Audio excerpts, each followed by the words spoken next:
بسم الله الرحمن الرحيم كافها يا عين صاد ذكر رحمة ربك عبده زكريا إذ نادى ربه نداء خفيا قال رب إني وهن العظم مني واشتعل الرأس شيبا ولم أكن بدعائك رب شقيا وإني خفت الموالي من ورائي وكانت امرأتي عاقرا فهب لي من لدنك وليا يرثني ويرث من آل يعقوب واجعله رب رضيا. Primeiramente, bem-vindos à nossa casa, nossa mesquita, nosso espaço de adoração e de recepção das pessoas. O intuito, um dos grandes motivos de fazer a mesquita é também dar essa oportunidade para as pessoas conhecerem o Islã direto na fonte, né? Se desviar de, às vezes, informações que podem proceder ou não e ter certeza que estão chegando num local onde podem encontrar o Corão e saber as informações na fonte. Então, parabéns por estarem aqui, buscarem as informações na fonte. E eu gostaria de começar saudando vocês com o nosso cumprimento. Assalamu alaikum, que a paz esteja com vocês, é a tradução literal. É o cumprimento que todos os países muçulmanos em geral utilizam, independente do seu idioma. É uma frase em língua árabe que significa a paz esteja com vocês. Então, assalamu alaikum e muito bem-vindos. Quanto ao tema em si, é um tema muito interessante porque o Islã, logo a primeira pergunta que vocês colocaram sobre a importância, né, de Maria no Islã, o Islã tem uma ligação muito profunda com Maria, principalmente pelo motivo, e aí eu vou contextualizar um pouco o islamismo, que o Islã, muitas pessoas acham que começou com a chegada do profeta Muhammad, que a paz esteja com ele, e que ele é muitas vezes tido como fundador do Islã. Mas, na verdade, a nossa crença é que o Islã ele começou desde o profeta Adão, que seria, na nossa visão, o primeiro profeta de Deus para a humanidade. O primeiro ser humano que teve essa ligação com Deus e começou a transmitir os ensinamentos de Deus. E aí foram os ensinamentos bem básicos. O ser humano ainda estava bem primordial. Foram formar família, se vestir, fazer sua casa. Então, coisas bem básicas. E nós acreditamos que com o passar do tempo, conforme a necessidade do ser humano foi ampliando, sua compreensão foi aumentando, diferentes outros profetas vieram, cada qual no seu tempo, mas todos trazendo uma parte da mensagem de Deus, que a gente chama de religião, né? A religação do Deus, da humanidade a Deus, uma parte da mensagem de Deus para a humanidade, de acordo com as necessidades do seu local, as necessidades da sua época. E nesse contexto, nós acreditamos que vieram milhares de profetas, muitos e muitos deles registrados na Bíblia, no Corão, e muitos que talvez a gente nem tenha registro oficial, mas que nós cremos que vieram no seu tempo fazer o seu trabalho. E aí, os mais conhecidos, né? Noé, Abraão, Ismael, Jacó, Moisés, Jesus, Muhammad, que a paz esteja com todos eles. Citei alguns, mas, como eu disse, a lista seria imensa e impossível de mencionar. E acreditamos que todos eles tiveram uma importância crucial, porque na sua época eles fizeram essa reforma, eles ligaram a humanidade a Deus. E Jesus é um desses profetas, é uma dessas figuras santas, queridas para todo muçulmano. Vocês vejam que o Islã em si tem 5 crenças básicas. Crença em Deus, que é o único, todo-poderoso, crença nos anjos, que que não são deuses, mas têm obediência a Deus, atuam de acordo com as suas ordens. Crença em todos os profetas anteriores, em todos os livros anteriores e a crença no destino, vida após a morte.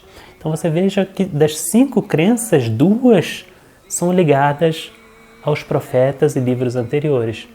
Então o muçulmano, necessariamente, ele acredita em todos os profetas anteriores, incluindo Jesus, e acredita nas escrituras sagradas anteriores, incluindo a Bíblia. Então, para ser muçulmano é condição essencial acreditar em Jesus e ter esse carinho, esse amor com ele, porque acreditamos nele como um grande profeta de Deus que na sua época fez um trabalho enorme para trazer esse amor à humanidade, para trazer essa religação do homem a Deus na sua época. Dito isso, nos aprofundamos um pouco mais, chegamos à pessoa de Maria, que é mãe de Jesus. Como Jesus tem essa importância muito grande, Maria automaticamente já teria uma importância muito grande para a gente por ser a sua mãe. Mas além disso, o Sagrado Corão apresenta Maria em muitos detalhes. Apresenta a sua história. Tem um capítulo inteiro dedicado para Maria.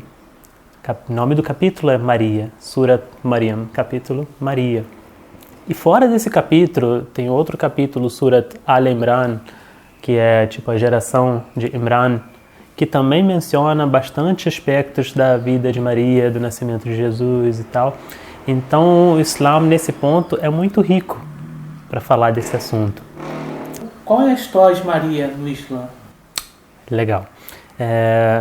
Então, o Islã, quando eu digo Islã, é a nossa religião, que a gente acredita, como eu disse, na nossa forma de ver, seria a religião completa e abrangeria todas as religiões anteriores, na nossa visão.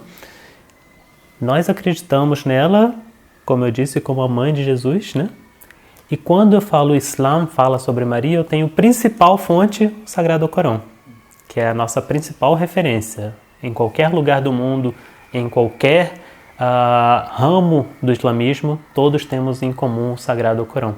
Então eu vou utilizar o Corão de base, nada melhor que isso, para falar o que o Islã diz a respeito de Maria.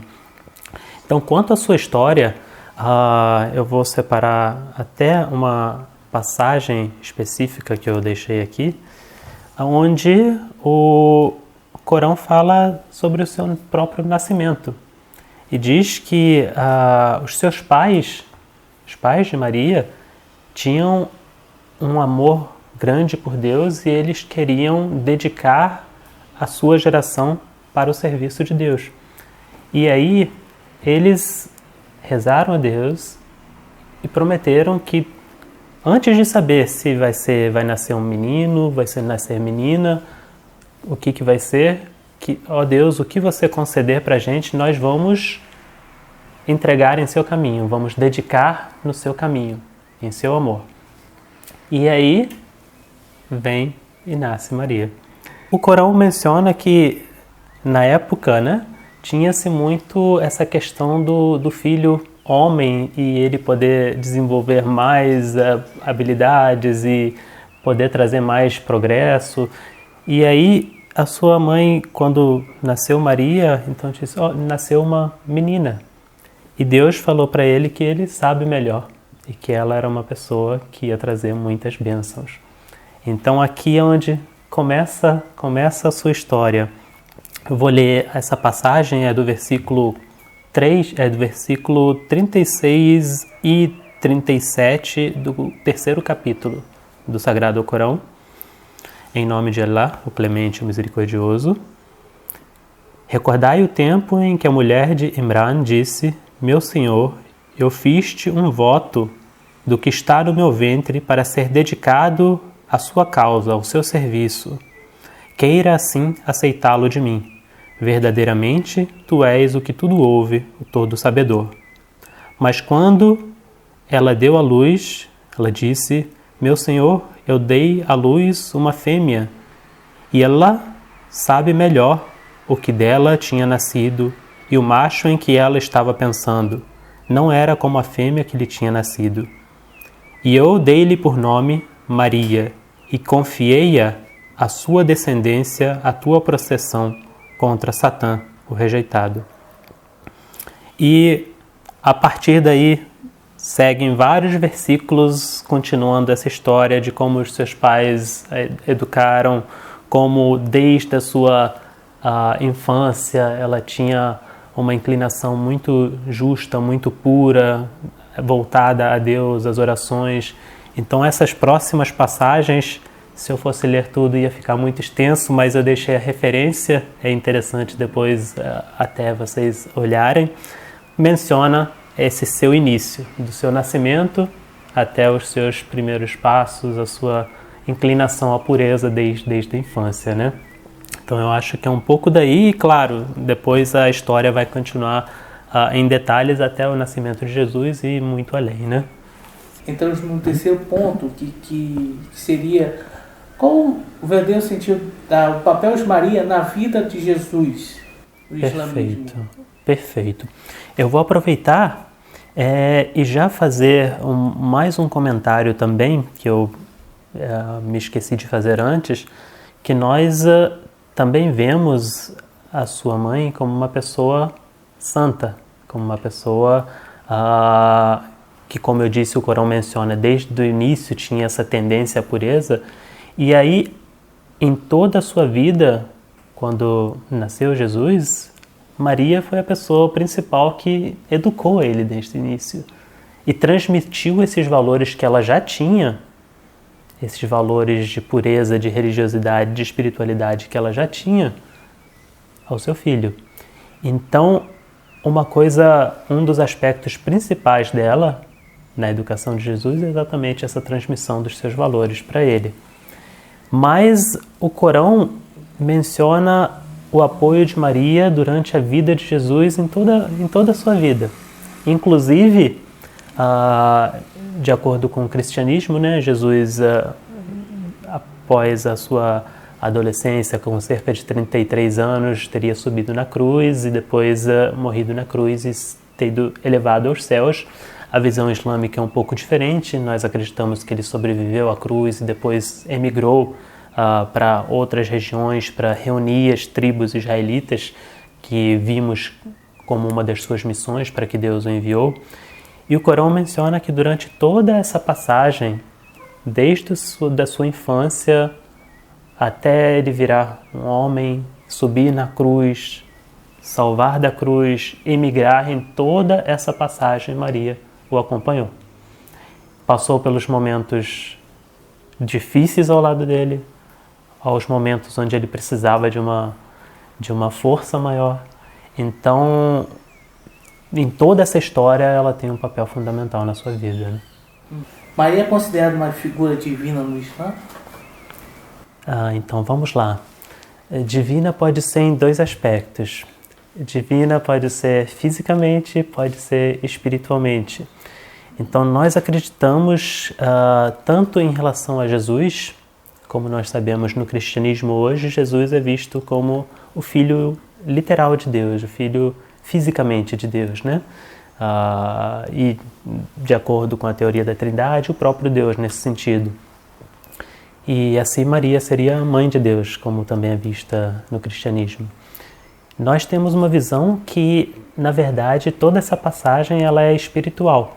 Então nós vemos Jesus também como um filho espiritual de Deus e não fisicamente filho de Deus, fisicamente, no termo literal da palavra, mas da forma que a Bíblia menciona, por exemplo, em Mateus capítulo 5, 9, que todos os pacificadores são filhos de Deus, né? Então nós entendemos a expressão filho de Deus como uma expressão de proximidade com Deus, uma ligação profunda, um amor profundo. Então nós vemos Jesus também como filho de Deus de forma espiritual e não de forma física. E nesse sentido, Maria também, não de forma física, não de forma literal, mas não é como ela sendo uma divindade, mas como sendo uma figura divina. Correto?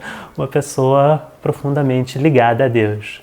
Já falamos um pouquinho sobre a veneração a Maria no islamismo.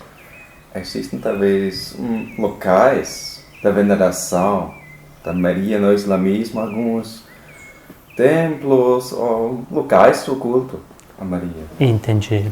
Na verdade, no Islã não existe locais de veneração a qualquer figura humana. Então, todo tipo de atenção, foco total acaba sendo sempre em relação ao Deus que a Bíblia apresenta como Deus Pai, né? Sempre toda a atenção em relação a Ele. E, não, como eu disse, não só em relação a Maria, mas em relação ao próprio profeta Muhammad, que a paz esteja com ele, ou qualquer um dos outros profetas. Não existe um local específico para fazer um culto para eles ou algo do tipo no islamismo. Existem outros livros ou escrituras sagradas que mencionam ou falam sobre Maria? Sim, com certeza. Como eu disse, no islamismo nós temos 2, 3 fontes assim, de conhecimento, né? Em primeiro lugar é o Corão, é a nossa principal base, nossa principal fonte. Que eu citei algumas coisas, mas tem muita coisa, talvez no final eu possa citar mais alguma coisa caso a gente tenha tempo, que são questões bem interessantes. Mas fora isso, a segunda grande fonte de conhecimento no Islã são as tradições que seguem desde o profeta até a época de hoje, visualizando o que os pais faziam, os seus pais faziam. Então essa tradição é uma segunda fonte de conhecimento. Em terceiro, são os livros que nós chamamos de hadiths. Hadiths são ditos e práticas do profeta Muhammad, que a paz esteja com ele na sua vida. Então, com relação a Maria, nós temos muitas referências no Corão, capítulo inteiro, mais de um capítulo inclusive. Temos muitos hadiths que são ditos do profeta, então em vários livros de hadiths, vários livros de dizeres dele, tem passagens sobre Maria também. E, principalmente, uma coisa muito interessante, mais voltada à nossa comunidade, vou fazer um gancho na sua pergunta para apresentar também, a nossa comunidade é a comunidade muçulmana Ahmadiyya. E a principal diferença entre a comunidade Ahmadiyya e os outros grupos do Islã, todos são muçulmanos, mas a comunidade Ahmadiyya é um grupo particular dentro do Islã que acredita que o Messias profetizado para os últimos tempos já chegou, enquanto os outros grupos muçulmanos ainda aguardam a sua chegada. Então eu lembrei, com gancho na sua pergunta, porque uma das referências dentro dos livros de Hadith é exatamente quanto à segunda vinda de Jesus, ou do Messias, né, dos últimos tempos. E aí ele é sempre retratado como Ibn Maryam, filho de Maria. Existem talvez algumas celebrações dedicadas a ele? Celebrações no culto? Então, nenhum culto, nenhuma celebração específica assim. Sempre ela está presente, a sua história, né, o seu contexto está presente em muitas ocasiões, mas não existe uma festividade ou um culto ou alguma celebração específica em relação a Maria no islamismo. E isso é uma questão interessante também, que não só em relação a Maria, mas em relação a qualquer outra pessoa. O Islã é muito focado em Deus e em fatos históricos, e todas as festividades do Islã são algum marco histórico, alguma coisa de importância histórica.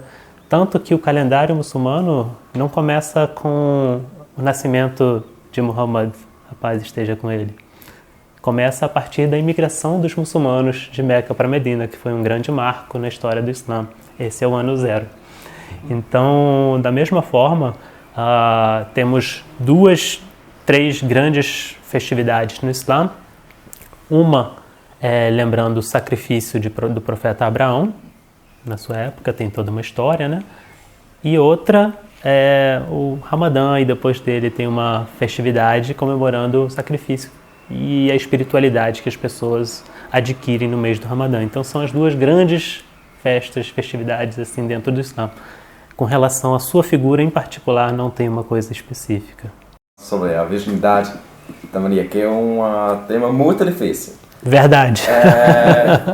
E talvez seja interessante de ouvir a visão do Islã sobre a virgindade da Maria. Legal, interessante. É bom que você perguntou, eu já tinha separado uma coisa direto da fonte, direto do Corão, ligado ao tema. Vou contextualizar. Deus mandou um anjo para Maria para dar-lhe boa nova de um filho que ia lhe chegar, que seria um filho puro, seria transmissor da graça de Deus e tal. E aí ela responde, ela fala, ela disse: como posso eu ter um filho quando nenhum homem me há tocado, nem eu tenha deixado de ser casta? Ele respondeu: assim será, diz o seu Senhor, e isso é fácil para mim. E nós assim faremos, para que nós possamos fazer dele um sinal para os homens e uma mercê da nossa parte. E isso é uma coisa decretada. E ela concebeu e retirou-se com ele para um lugar muito distante, e aí segue a história.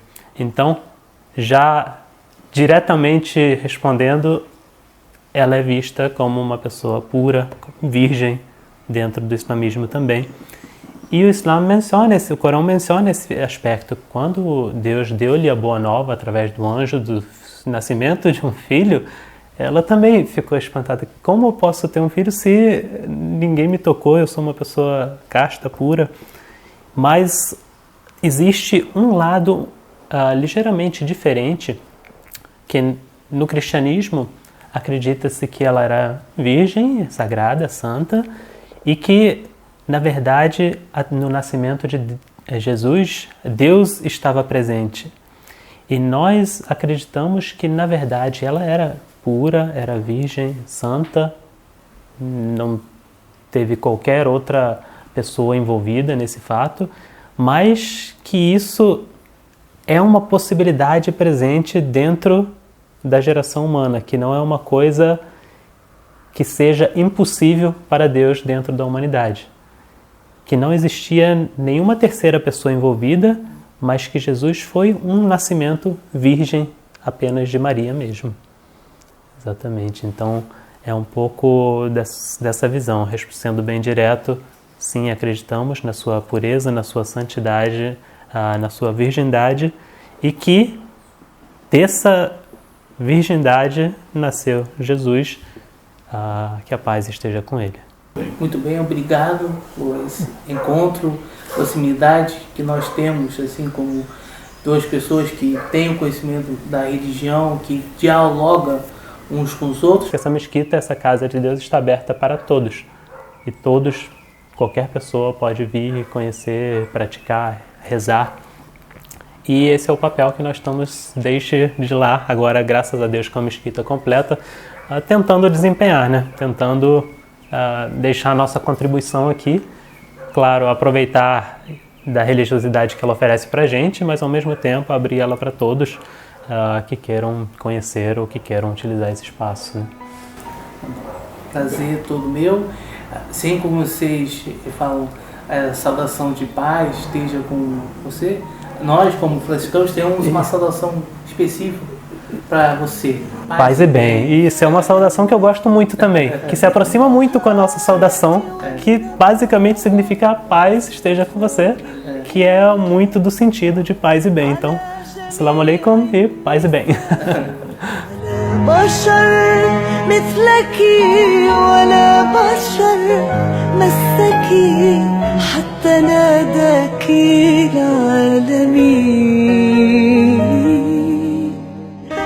السيدة العذراء يا مريم عليك السلام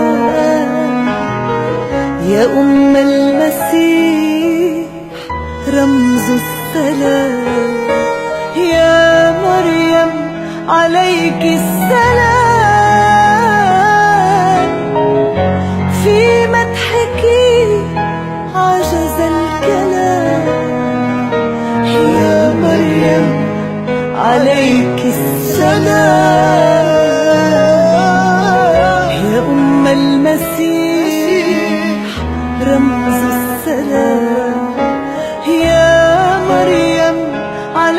الساعة